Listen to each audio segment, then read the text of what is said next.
Greetings, my name is Rarugu, and today I would like to talk to you about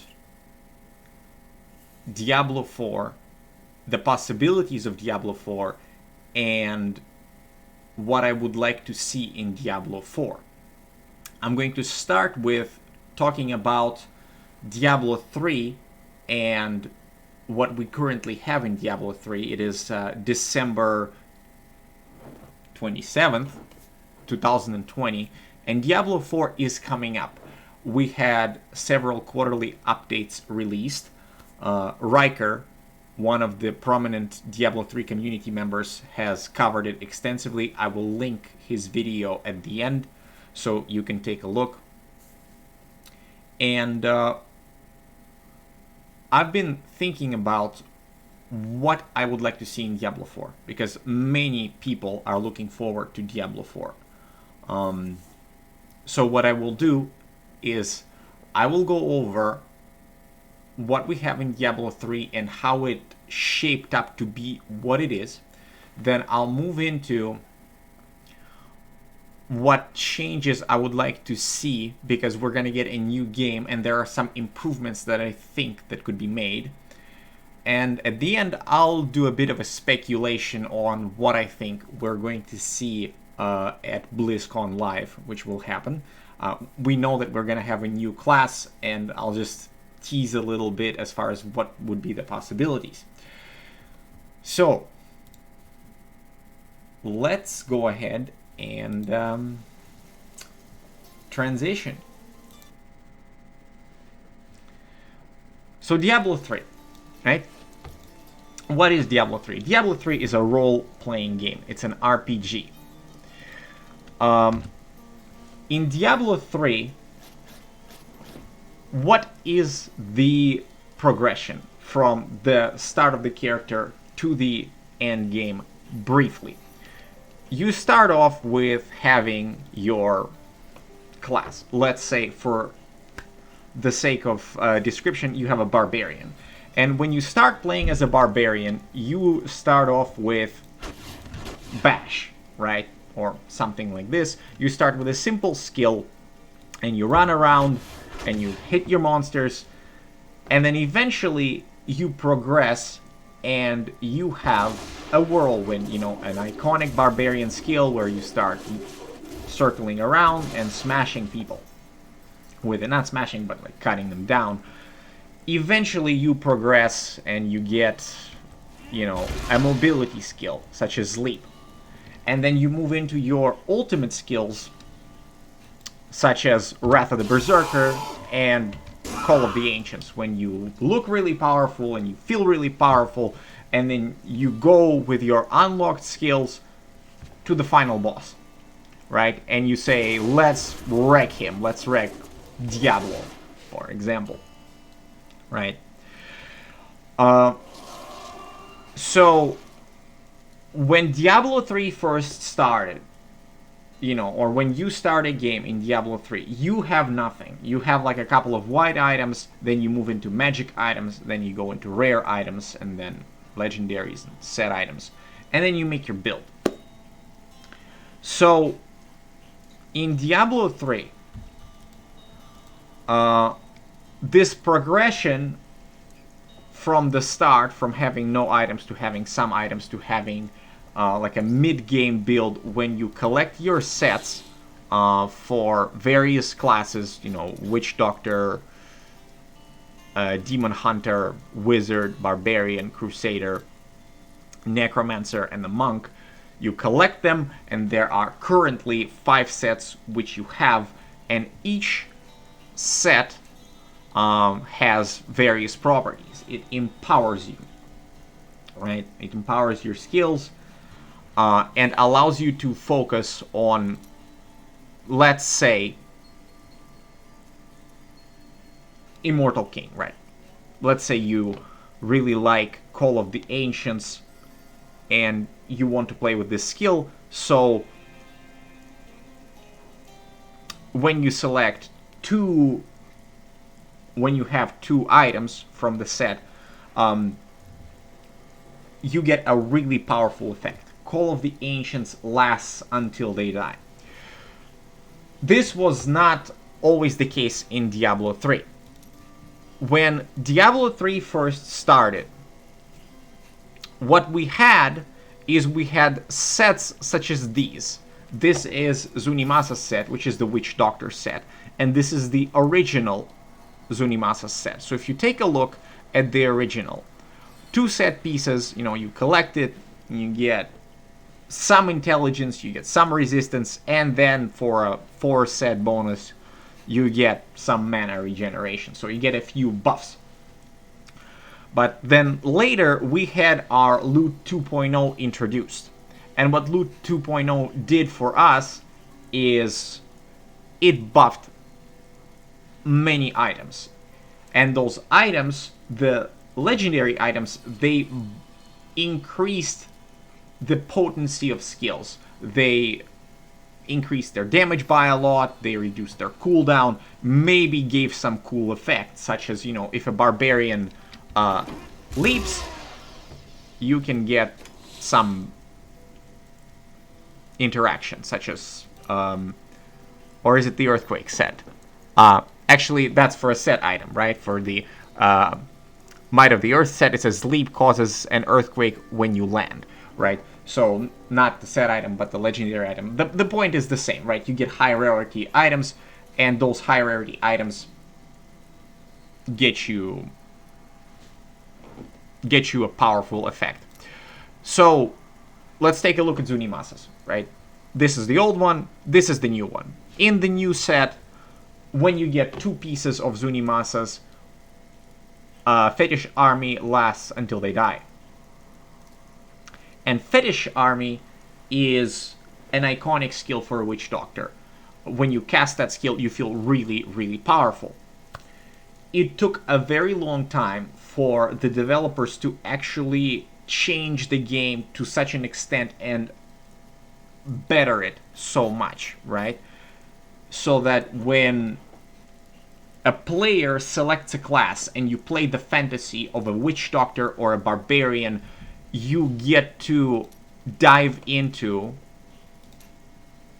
let's say, a Barbarian, and you have 5 different sets.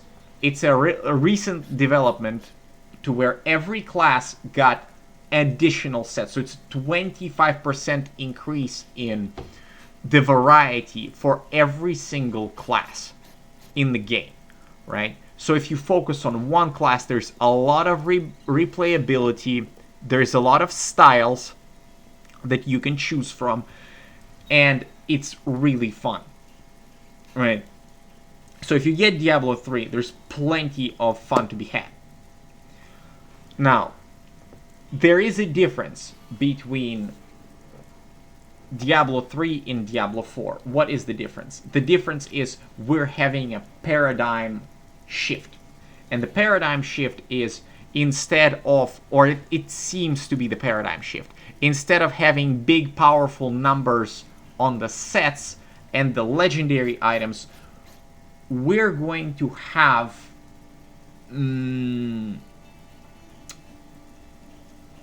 a different kind of interaction between players and items. Right now, Blizzard is still hashing out what they want to do. So what I would like to address is a possibility of how the game can be improved. Right? Bigger numbers doesn't necessarily mean you have a powerful fantasy. You have an empowering fantasy, right? So this is the example of, the starter character where it's not that powerful, but then eventually you play through the game, you collect your items, you go to the armory, right? You equip your full set, and now you're like a force to be reckoned with, where your barbarian has not only a really cool looking whirlwind with lifesteal, but you have twisters that go all around. And this is a late game build. Not a supreme late game, but a late game build. To where you can solo the game and you can feel like a wrecking machine, and it feels really good.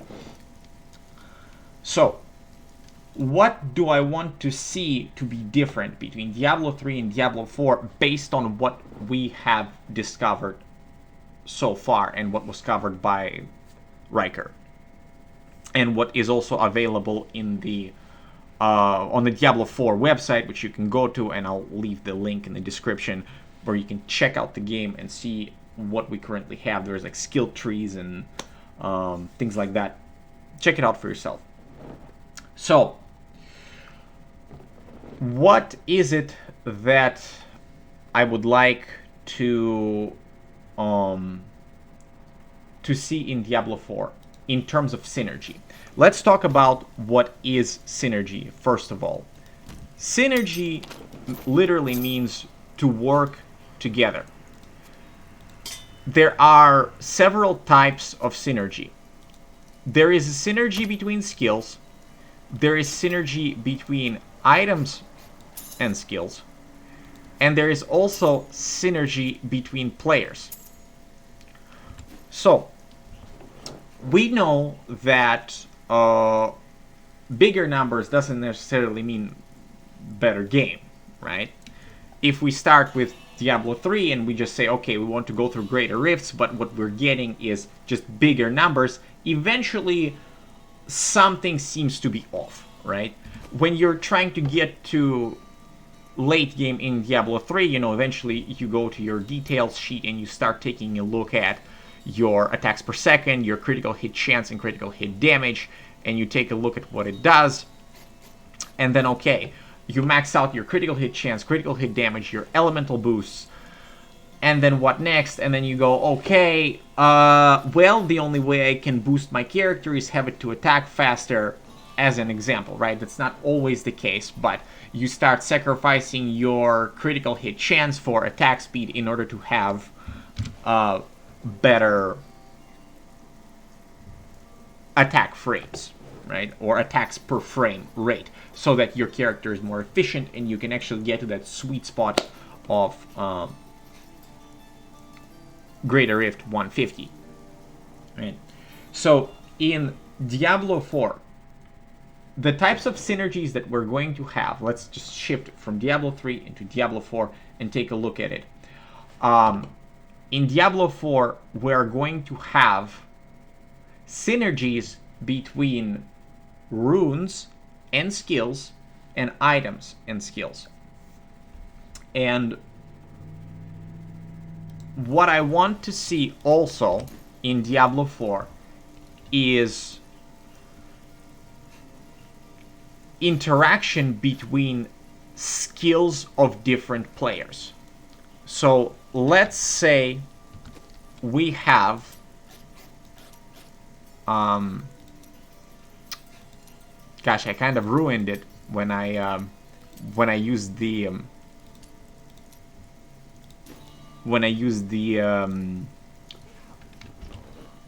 armory. I had it all set up, but now I gotta I gotta kind of switch real quick. Okay, so let's say we have ourselves a barbarian, and that barbarian has leap, right? As you play, let's say you beat the game solo and you mastered the final boss, but then you go online and you start playing with other people.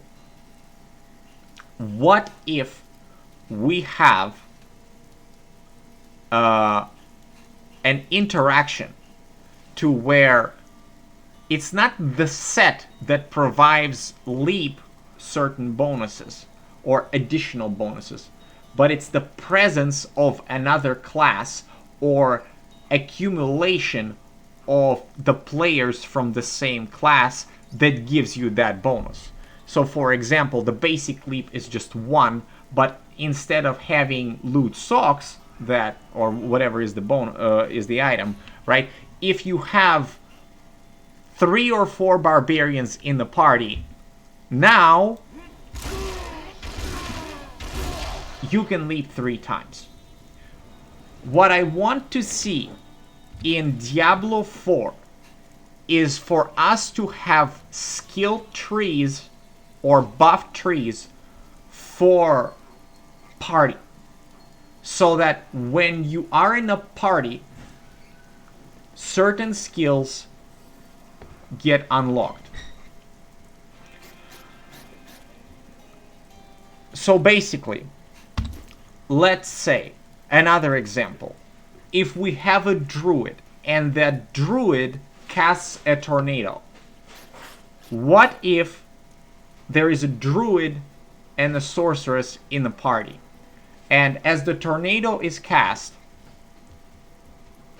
and then the sorceress casts a fireball, that tornado plus a fireball becomes a firestorm, and the druid and the sorceress are feeding that firestorm. So our barbarian is walking around, leaping at the boss and hitting the boss and trying to aggro the boss. Let's pretend that Covetous Shen is the boss and the barbarian is doing all the stuff with the boss, and pulling the boss toward the storm that is being created by the sorceress and the druid.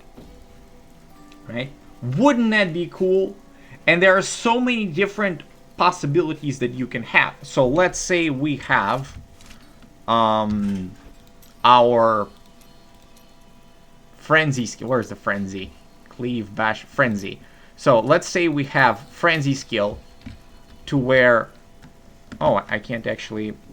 Let's switch that. Let's say we have our frenzy skill and the barbarian is doing the frenzy.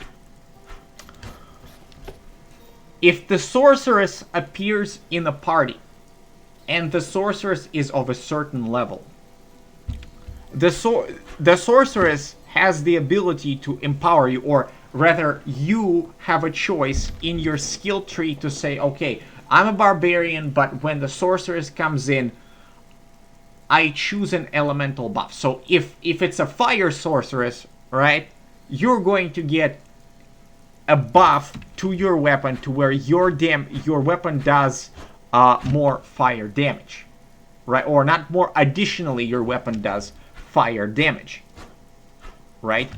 If it's a druid, you get a little bit more attack speed, right? I hope that you're seeing what I'm trying to convey here. Is that the possibility in Diablo 4 is that you can have skills interact with other skills, and you can have skill trees that say, okay, once I build my character, what is the next step? The next step is to build a party.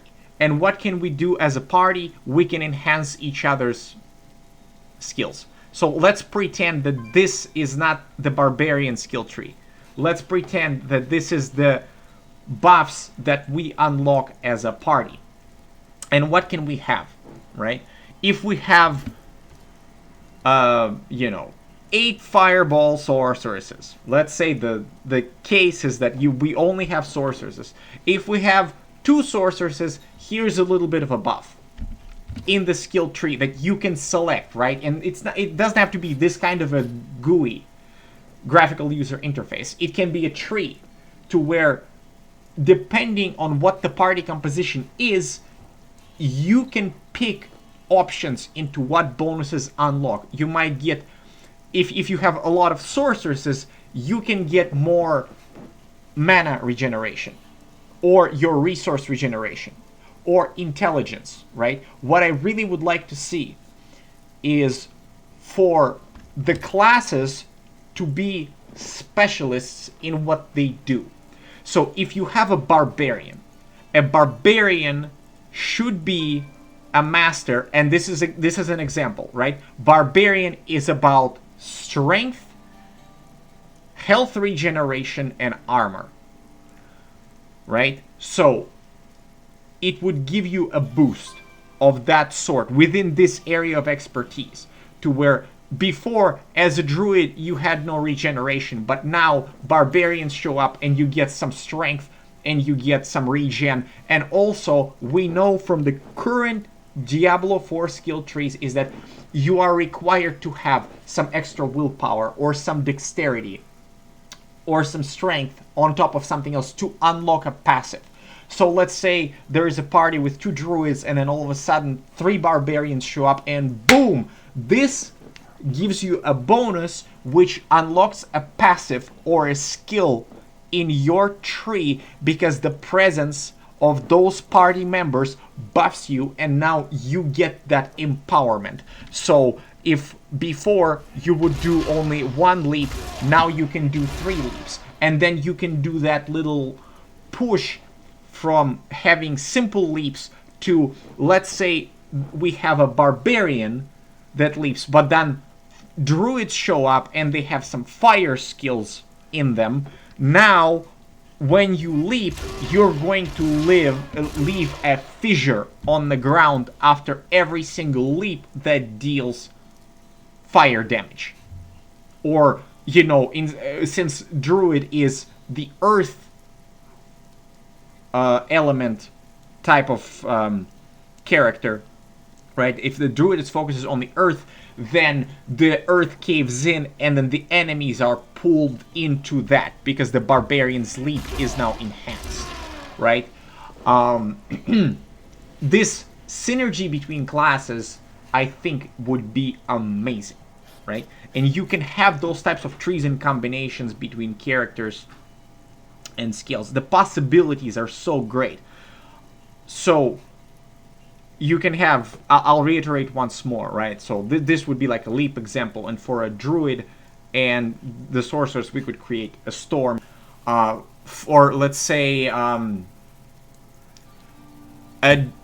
druid, if let's say druid has the skill with vines, well, the vines would control the boss and keep the boss in place so the boss can't move very well. And if the barbarians show up, those vines can now all of a sudden move, and if the boss goes from one location to another or frees himself or herself from the vines, those vines would catch up to the boss and hold him in place again, right? Something like that.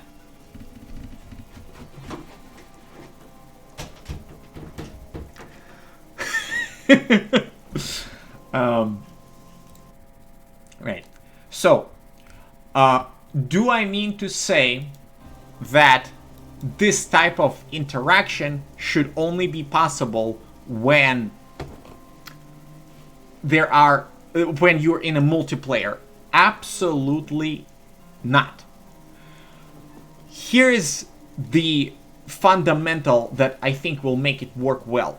Those bonuses that I'm talking about should be unlockable through runes and gems. So what I talked about with leap, you know, you being able to leap 3 times. If you have certain gems and or runes and or charms in your inventory, whatever, then you should be able to unlock this, right? This kind of an ability. And this is where the functionality and implementation of choice would be very important, to where if there are 3 or 4 of a specific, 2, 3, 4 of a specific class, and depending on how many there are, the player, not the game, chooses what you want. So if you found some gems or enabled rune words like, you know, Spirit, Talthul, or right? If you enable that and you have this leap, right, which now you yourself build a character with leap or frenzy or whirlwind, whatever you chose as your build with your skills, then you go into the class interaction synergy tree and you select what kind of bonus you want additionally, in addition to what you want, right? So there is this fundamental mechanic, which is, or a set of fundamental mechanics, such as attack speed, cooldown reduction, as an instance, right? That if, let's say, or in Diablo 4, we know we have requirements for strength, right? Certain skills would be unlocked with strength. So let's say you don't want to have leap buffs that have to do with, you know, increasing the number of leaps, but because you have that unlocked, now you gain access to another node or something else. Like if you have 3 sorceresses, now your leap does a bit of elemental damage, and you can customize what it is. So since Barbarian, for example, doesn't have spells, right, but instead has cooldown on skills, instead of getting faster cast rate, you get more intelligence, because getting more intelligence mixed with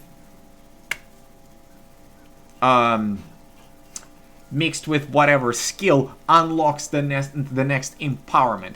And through this kind of an interaction, there is incentive, there is huge incentive for us to have metas, which is, you know, 2-player meta, 3-player meta, 4-player meta, 8-player meta. As far as I know, and remember, I may be mistaken, but I think we have now the ability to have 8 people in a party in Diablo 4. And if we have skill trees that allow every single player to enable synergies based on the party composition, that would be amazing. That would be so good, because then that adds depth and complexity to the game, and that encourages party building and discussion and improvement. And if it takes an expansion to Diablo 4 to implement that, and we have to wait a little bit more for the Blizzard development team to give us that, then so be it, right? I'm willing to wait. Let's have a barbarian be a barbarian, where he's not, you know, Aang, the last airbender that has all the elements at his disposal, where he has the twisters as he does the tornado. Let's have a party member help him. But you should also be able to do it through gems and runes. What else is there? Yeah. So I already mentioned that Barbarian should be about strength, armor, and regeneration. Wizard is the elemental enhancements. Oh, well, yeah. A wizard would be elemental enhancement and resistance and intelligence buff, right? Because wizard is about elements. So let's have sorceress or sorcerer buff the damage of the barbarian and the druid on the elemental level, right? And let's have druid have mastery over dexterity, over lifesteal, right? So barbarian gives regeneration, while druid gives us lifesteal, right? And let's have that interaction between skills that unlocks another effect. And it is possible to implement to where, let's say, if barbarian does Call of the Ancients, and there are 3 ancients running around, then because there is sorceress in the party, those ancients now do elemental damage. That would be wonderful. That would be so good, right? And I'll reiterate again that you should be able to unlock some of that with runes and gems if you wish to do so. And if you unlock that, the presence of other party members enables you to do more, right? So that, you know, you should be able to still do the end game content by yourself, but you get empowered by other people in ways that you select, right? That would be great. What else is there? Yes, as far as monsters go, what would be wonderful to see is if we get a user manual inside of the game, similar to what Doom Eternal has. I don't know if you've played Doom Eternal, but inside of Doom Eternal, if you see a monster such as a Marauder is a super heavy enemy in there, which is really tough, but you know that Marauder has certain weaknesses, so if you read it, then you know that you can what to try and what not to try at all. So let's say we have him, instead of Deckard Cain speaking in his old voice and barely be able to convey information, if we have, you know, you can have a narrator tell us things. But what I would like to see is, okay, here is this type of a tribe, you know, imps from hell, or let's say a humanoid enemies that have succumbed to darkness, right? But they're humanoid, and their weakness would be elemental damage, you know. So if you build a party and or you put in some runes or gems in your equipment that give you that, then let's say you're fighting a really big dude, right, who's really powerful, like a tribe leader. He's susceptible to something, right? And you can enhance your character in this specific way to help you fight a particular battle. That would be cool. And then you can build a party doing this accordingly.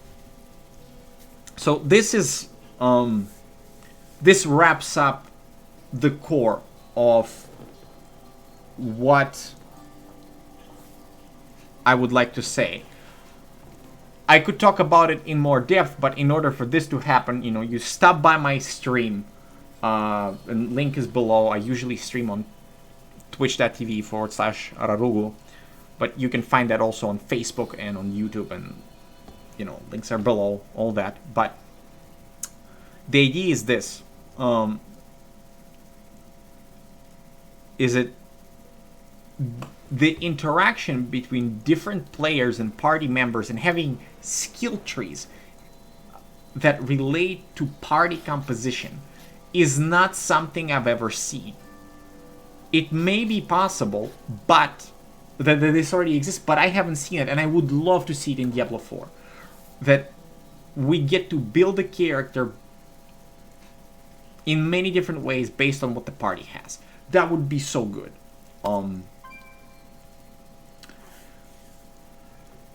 Now, as far as the BlizzCon goes, and what I would like to see, the teaser for it, I have 2 classes that would be neat to take a look at. One would be, for instance, a gladiator, right? Or instead of Amazon, let's say we have a gladiator, and the gladiator is a master of spear, sword, and shield. Something similar to like a Valkyrie in the Gauntlet. Something like that.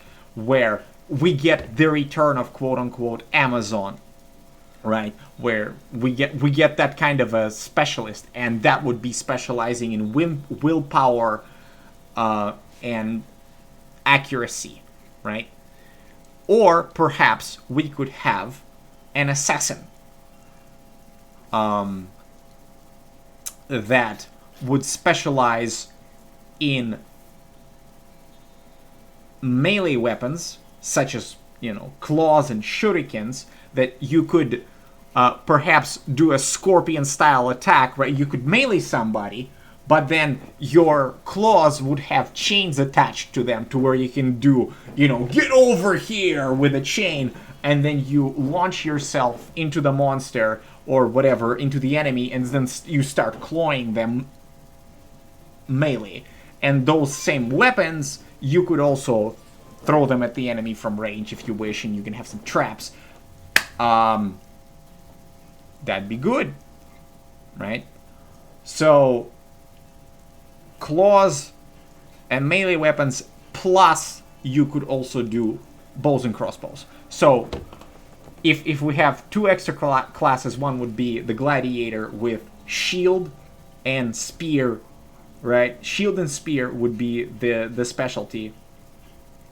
And then the assassin would be claws for melee, or you can do bows and crossbows, so we can have your ranged class. Alright.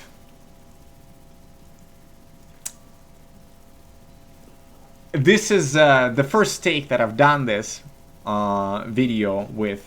I'm not gonna re-record it. I just wanna, you know, get this out there, get this idea out there. Because I talked about this with Riker, and when he heard my idea of interaction of skills between classes that creates something powerful, something extra, his jaw literally dropped. And this means that there are probably a lot more people out there that would like to see that. So I'll include his video that reviews the skills in the description. If you liked my video, please give it a like and subscribe. The links to my Twitch channel, Facebook, Discord, etc. are below. I hope that we see each other online and we get to hang out. And I'll see you in the next one. Take care, good luck, and have fun. Peace.